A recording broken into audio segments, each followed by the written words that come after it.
নমস্কার। এসএসসির নিয়োগ প্রক্রিয়া 7% সংরক্ষণ মেনেই হতে চলেছে, এমনটাই আজকে আমরা ইঙ্গিত পাচ্ছি স্কুল শিক্ষামন্ত্রী দীপক বর্মন মহাশয়ের কাছ থেকেও। এবার বিষয়টা হচ্ছে, আমি কিছুদিন আগেও এই সংক্রান্ত একটা ভিডিও করেছিলাম, আপনাদের খেয়াল থাকবে। আমি সেখানেও এই কথাটি বলেছিলাম যে হয়তো 7% নিয়ে এগোতে পারে বলেই এই এখন স্থগিতাদেশ দেওয়া বা কিছুদিন কার্যক্রম বন্ধ রাখা, এবং সেখানে আমি এটাও বলেছিলাম যে হয়তো খুব বেশি দিন বন্ধ থাকবে না, এসএসসি একটু গুছিয়ে নিলেই তারপর আবার কার্যক্রম শুরু হয়ে যাবে। এই সমস্ত খবর বা এই সূত্র মারফত যে খবরগুলো আমি কিন্তু শিক্ষা সেলের কাছ থেকে কম বেশি পেয়েই আপনাদেরকে বলেছিলাম। এবার এখন বিষয় হচ্ছে, যেটা সকলকেই ভাবাচ্ছে, যে সত্যই 7% সংরক্ষণ নিয়ে কাজটা যে এগোবে ওবিসির, সেক্ষেত্রে তো মহা জটিলতা তৈরি হবে। কেন বলছি, একটা একটা করে বলবো বিষয়টা। প্রথমে যদি আমরা দেখি যে একাদশ দ্বাদশের নিয়োগ প্রক্রিয়া অলমোস্ট সমাপ্ত হয়ে গিয়েছে বলা যায়, তারা রেকমেন্ডেশন লেটারও পেয়ে গেছেন। তাহলে তাদের কি হবে? কারণ হিসাব বলছে একাদশ দ্বাদশের ওবিসি যদি 10% সংরক্ষণ মেনে হয়, 7% সংরক্ষণ মেনে হয়, তাহলে প্রায় 1900 ওবিসি প্রার্থী বাদ যাবেন। তারই সাথে আবার নবম দশমে যদি 7% সংরক্ষণ মেনে হয় ওবিসি, তাহলে সেখানে 3900 ওবিসি প্রার্থী বাদ যাবেন। হ্যাঁ, অবশ্যই জেনারেল ক্যাটেগরি বা ইউআর ক্যাটেগরির অনেক প্রার্থী আবার সুযোগ পাবেন নতুন করে। এবার একাদশ দ্বাদশের তো সমস্ত কিছু সমাপ্ত হয়ে গেছে, মেধা তালিকা প্রকাশ থেকে শুরু করে নবম দশমেরও তাই, সমস্ত কিছুই কমপ্লিট হয়ে গেছে। নবম দশমের বেশ অধিকাংশ সাবজেক্টের ভেরিফিকেশন হয়ে গেছে। এখন প্রশ্ন, যদি এইভাবে হয় তাহলে তো প্যানেল নতুন করে আবার ক্রিয়েট করতে হবে, না হলে তো সম্ভব নয়। এবং আবার ইন্টারভিউ করাতে হবে, তাহলে বেশ কিছু জনকে তো করাতেই হবে যারা নতুন করে পাবে। আর সব থেকে বড় প্রশ্ন, যারা পাবে না, অর্থাৎ যদি এই প্রসেসে চলে, তাহলে যাদের সব কিছু হয়ে যাওয়ার পরেও যদি কাট অফ ক্লিয়ার না হয়, মানে ধরুন যারা ওবিসি, যারা 10%-এর মধ্যে পড়ছে, তাদের যদি নাম্বার ভালো থাকে তাহলে তারা জেনারেলে পাবে বা ইউআরএ পাবে, না হলে সে তো আর পাবে না। ফলে তার মেধা তালিকায় নাম উঠে যাওয়ার পরেও তাকে বাদ যেতে হবে। তার মনের অবস্থাটা কি হচ্ছে? এতদিন ধরে পরীক্ষা নেই, 10 বছর ধরে কোনো পরীক্ষা নেই, একটা পরীক্ষা হয়েছে, তাও আবার বিভিন্ন জটিলতায় আটকে আছে, এবং তারই সাথে শেষ কফিনে পেরেকটা পড়ছে 7% নিয়ে। ফলে এই যে ঘটনার জন্য স্বাভাবিকভাবে যাদের মেধা তালিকায় উঠে গেছে নাম, একাদশ দ্বাদশের যাদের চাকরি হয়ে গেছে, তাহলে তাদের জন্য কি ভাবছে এসএসসি? এটা খুব বড় প্রশ্ন একটা।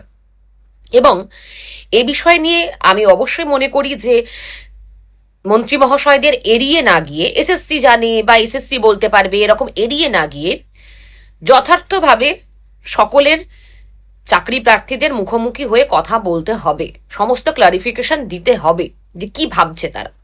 কারণ শিক্ষকরা আজও কিন্তু রাস্তায়।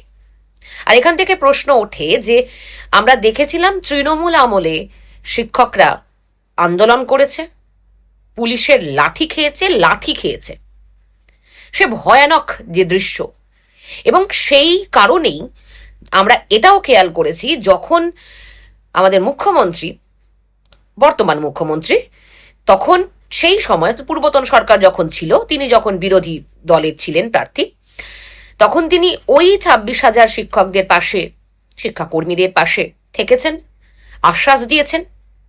সেই আশ্বাসটি আপনাদের সকলেরই কম বেশি মনে থাকবে যে আমরা ক্ষমতায় আসার পর 1 মাসের মধ্যে সমস্ত ওএমআর প্রকাশ করে সুপ্রিম কোর্টের কাছে নিয়ে গিয়ে যোগ্যদের চাকরি ফিরিয়ে দেওয়া থেকে শুরু করে সমস্ত কিছু ইত্যাদি।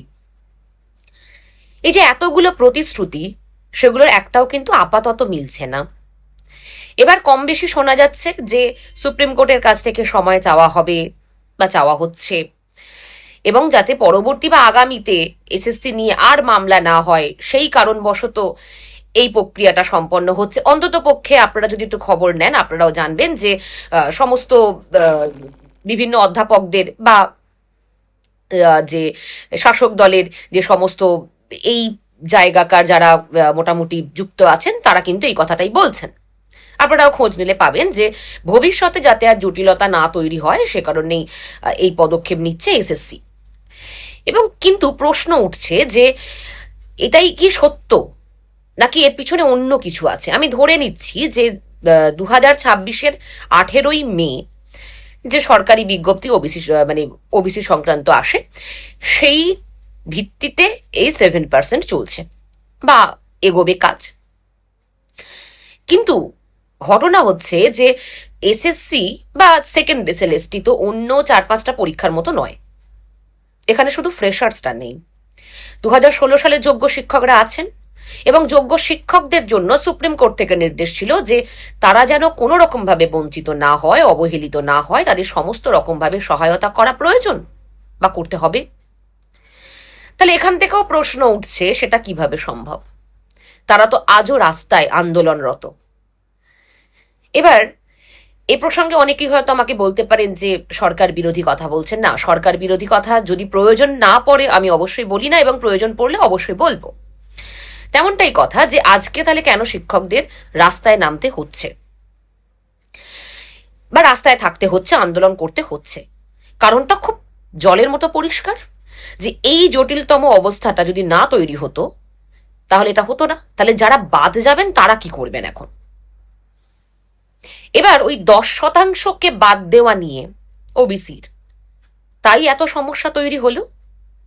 এবার এখন প্রশ্ন উঠছে, তাহলে কি ভালো তৃণমূলীয়দের সাথে মিশে গিয়ে নতুন সরকারও সেই দিকেই হাঁটছে? প্রশ্ন তো ওঠে। কারণ না হলে এসএলএসটির সমস্ত প্রক্রিয়াটা সম্পন্ন করার পর যাবতীয় যা সিদ্ধান্ত নেওয়া যেত, এত তাড়াহুড়োর কিছু ছিল না। এবং অবশ্যই এই পরীক্ষাটিকে একটু আলাদাভাবে দেখা উচিত ছিল। কারণ 2016 সালের যোগ্য শিক্ষকরা ওবিসির রিজার্ভেশন নিয়ে 17% রিজার্ভেশন নিয়ে পরীক্ষা দিয়েছেন, চাকরি পেয়েছেন, চাকরি করছেন সেই রোস্টার মেনে। এবং এখন তাহলে তাদের জন্য কি হবে, তারা কি করবেন, এগুলো নিয়ে প্রশ্ন উঠছে। তারই সঙ্গে আমি মানছি যে অনেক ইউআর চাকরি হয়তো পাবেন, বেশ কিছু জন তো পাবেনই, কিন্তু যারা তাদের নাম মেধা তালিকায় উঠেও বাদ যাবে তারা কি করবে? ফলে এই বিষয়টি নিয়ে স্বাভাবিক আমাদের ভাবা উচিত। আমার মনে হয় সকল জনগণের ভাবা উচিত এবং সরকারের কাছে পৌঁছে দেওয়া উচিত যে এসএলএসটি 2025 সেটাকে একটু অন্যভাবে দেখা হয়তো প্রয়োজন, না হলে খুব খুব খারাপ কিছু হতে চলেছে আমাদের রাজ্যের জন্য। এবং তারই সাথে আরেকটি বিষয়ে আসবো, সেটা 7% সংরক্ষণ মানে আবার আলাদা করে প্যানেল, তাহলে আবার সমস্ত কার্যক্রম বহু সময় লাগবে। অন্ততপক্ষে 1 মাসের মধ্যে তো সম্পন্ন হয়তো বা হবে না। তাহলে সেখানে কমিশন কি বলছে? এতদিন ধৈর্য ধরার পরেও, এত আন্দোলন করার পরেও এখনো ধৈর্য ধরতে হবে? মানে এইভাবে যদি সমস্ত শিক্ষকদের উপর মানসিক শারীরিক অত্যাচার চলে তাহলে সত্যই এটা সমাজের জন্য হুমকি এবং ভীষণ খারাপ একটি পরিস্থিতি তৈরি হচ্ছে। তাই খুব দ্রুত অবশ্যই সরকারের এই বিষয়টা নিয়ে ভাবা উচিত এবং প্রয়োজন পড়ে চাকরি প্রার্থীদের সাথে আলাদা করে এই ওবিসি রিলেটেড বিষয়টি নিয়ে আলোচনা করা উচিত এবং তারই সাথে সেকেন্ড এসএলএসটির এই নিয়োগ প্রক্রিয়াকে কিছুটা ভিন্নভাবে দেখা প্রয়োজন। এটা আমার ব্যক্তিগত মতামত, যে এই না হলে এটা আরো ক্রমাগত বাড়তে থাকবে এবং সেখানে আবারও কিন্তু একটা সমস্যা তৈরি হবে। ধরুন কোনো প্রার্থী, তার মেধা তালিকায় নাম উঠে গেছে, ইন্টারভিউ হয়ে গেছে, সবকিছু হয়ে গেছে, তারপর যদি এখন সে কোনোভাবে বাদ যায় কাট অফ ক্লিয়ার না করতে পারার জন্য ইউআর এর কোনো একজন ওবিসি প্রার্থী যে 10% সংরক্ষণের মধ্যে পড়ছে, তাহলে সে কি আদালতের দ্বারস্থ হবে না? নিশ্চিত হবে। তাহলে আবার অন্যদিকে বিষয়টি যেতে চলেছে। সুতরাং প্রচুর কিছু সমস্যা তৈরি হয়ে আছে। আর অন্তত পক্ষে 2016 সালের যে সমস্ত যোগ্য শিক্ষক, তাদের দিকটা তো সরকারের আরো বেশি করে ভাবা উচিত। তারা শিক্ষক, এখনো শিক্ষকতার পদেই তারা সেই জায়গাটা তারা হোল্ড করছে। সুতরাং এবং তারই সাথে আমি এটাও বলবো যে হবু শিক্ষকদের কথাও ভাবতে হবে, যাদের নাম উঠেছে। এই 7%, 17%কে বাদ দিয়ে 7 করা, এই নানান ওবিসি জটিলতা, এই সব কিছুটা কাদের উপর প্রভাব পড়ছে? আগামী প্রজন্মের উপর প্রভাব পড়ছে। যারা চাকরি প্রার্থী, চাকরিটা পেয়ে কোয়ালিফাই করে বসে আছে, তাদের উপর প্রভাব পড়ছে। তাদের মানসিক অবস্থাটা আমাদের বুঝতে হবে। সুতরাং আমি আপনাদের জন্য এটা বলবো যে আপনারাও সকলে আওয়াজ তুলুন, কথা বলতে হবে আমাদের, কারণ এটা আমাদের সমাজের জন্য ভীষণ প্রয়োজন, আমাদের রাজ্যের জন্য ভীষণ প্রয়োজন। কারণ শিক্ষকদের অপমান, শিক্ষকদের অবমাননা, সেটা কিন্তু কখনোই একটা সভ্যতাকে উন্নতি করতে পারে না। ফলত সবাই মিলে এগিয়ে এসে এই বিষয়ে কথা বলুন।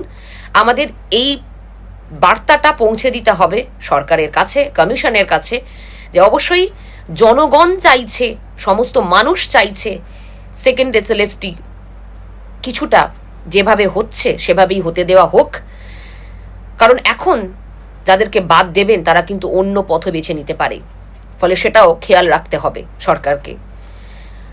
এবার দেখা যাক যে পরবর্তী পদক্ষেপ সরকার কি নিচ্ছে বা কমিশন কি নিচ্ছে।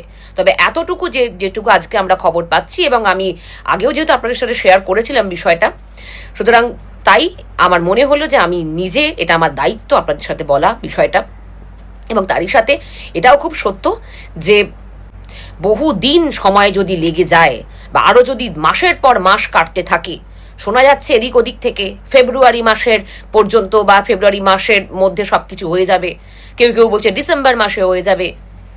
সুতরাং এই বিষয়টা নিয়ে আমাদের অবশ্যই কথা বলতে হবে যে আবার ফেব্রুয়ারি মাস, আবার ডিসেম্বর মাস, কেন আগস্ট নয়, কেন সেপ্টেম্বরের মধ্যে সবকিছু কমপ্লিট হচ্ছে না, কেন পুজোর আগে সবকিছু কমপ্লিট হবে না? এই নিয়ে কথা তো উঠবে, কারণ আর কতদিন অপেক্ষা করবে? ধৈর্যের একটা সীমা আছে। ফলে যদি মাসের পর মাস, দিনের পর দিন এগোয়, তাহলে কিন্তু সরকারকে জবাব দিতে হবে।